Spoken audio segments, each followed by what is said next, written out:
تعرف ان الرسامين ما بيستحموش؟ افتح يا جمال. مش فاتح. طب لو الراجل استحمى. ابدا على جثتي.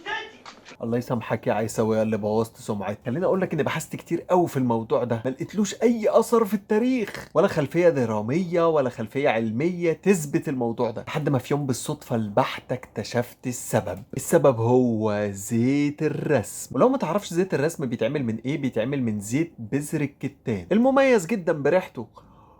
وفي مره واحنا بنجهز كميه كبيره من زيت الرسم، حد قال ان ريحتنا سمك.